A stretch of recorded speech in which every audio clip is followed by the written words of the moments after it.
What's going on, YouTube? And today I want to talk about my building experience in the Corsair Frame 5000D. I got the white version that comes with the 140 millimeter, actually four of them, 140 millimeter non-RGB fans.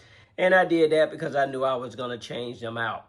So I didn't go with 140s, I went with 120s. And most of the stuff in here I already had. So let's jump into what's in here, then we'll go over some of the things I experienced when actually building in this case. So I've got three QX120s in the front, one QX120 exhausting in the back. The CPU cooler is an Arctic 36, which I had to buy. Easy day. The video card's an RTX 4080 Super, which I already had. The capture card's an Elgato 4K Pro, which I also already had as well. The motherboard is an MSI X870E Edge TI Wi-Fi, which I had to purchase. I actually got that from Amazon open box. So easy day. Hopefully I'm not shaking the camera too much. And down there in the bottom are two LX 140 millimeter case fans, which I already had as well. So I'm sure you know about the Infinity Rail system and all that when installing fans in this case, so we're not going to really discuss that. And I went with 120s instead of 140s here because I already had them, so easy day. So I'm going to pause the camera here, and then I'm going to take off the back panel, and we're going to talk about the things I actually want to talk about with this case. All right, YouTube, I've got the rear side panel taken off, and let's talk about PSUs really quick. So I didn't go with a Corsair Shift. I've got one in my actual workstation build. I went with a Lee Edge PSU. This is a 1,000-watt titanium, if I remember correctly. And the reason I went with this is price. I got a good deal on it. It was open box. It works fine. Easy day. But with that being said, if you do go this route or go with a normal type power supply, then your EPS cable that you're using to power your actual CPU, you're going to need an extension.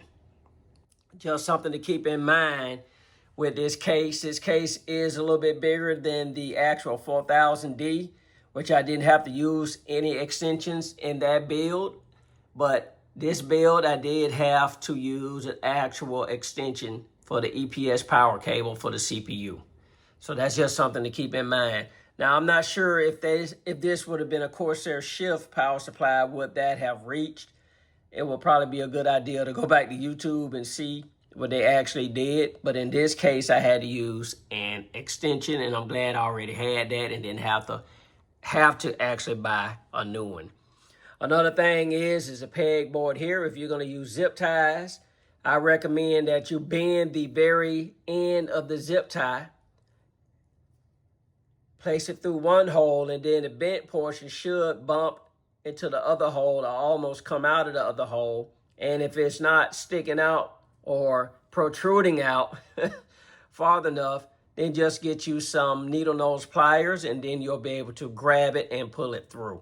That's what I did. And I wondered how they were actually I wondered how they got the zip ties to go through when I saw this at Computex, when they actually had one nicely cable managed. And now I know how they did it. Well, possibly did it.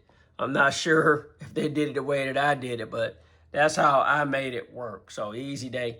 And the cable management don't look too bad back here.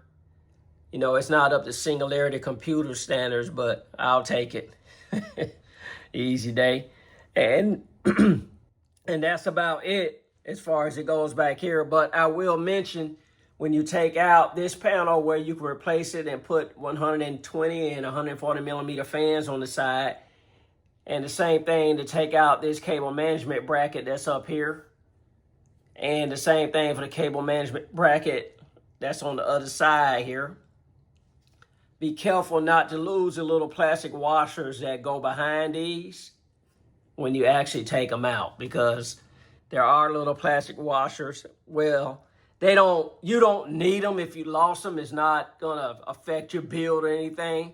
But you know, when you're being particular about your builds, you just want to make sure everything is going back the same way that it came out. So just be careful you don't lose your little washers when you actually take those out. All right, going back to the other side of the case really quick. All right, YouTube, now that we're on this side of the case, I ran my CPU power cable across the top instead of running it under this bracket here because it was just easier.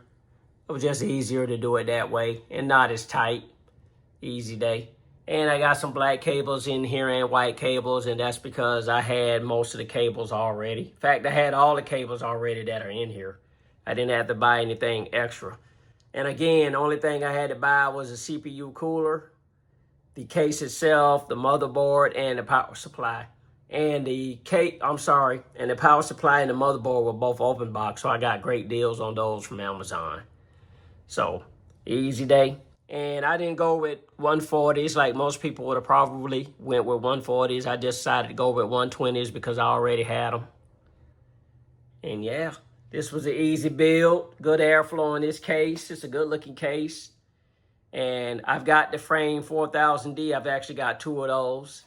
So I like these Corsair cases. I did put in a little blank panel on the side here because I want to make sure that all the air being drawn in is from the bottom through this dust filter, which shouldn't be too much of a difference with these being reverse fans.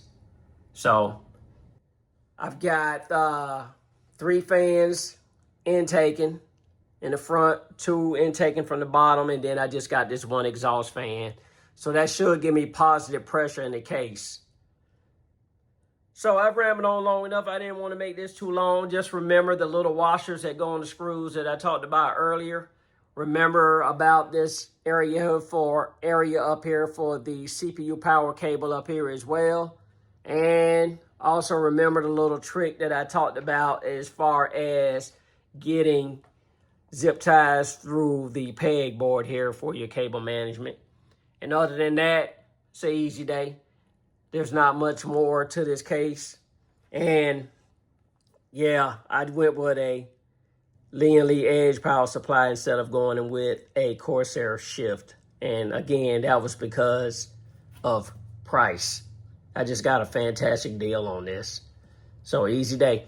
So I rambled on long enough. If you got any questions, just put it down in the comment section. And yeah, easy day. So I'm gonna go ahead and get out of here. Thank you so much for watching. Hopefully I put some B-roll or something in here so you can see what it looked like when it's running. And have a fantastic day. Later.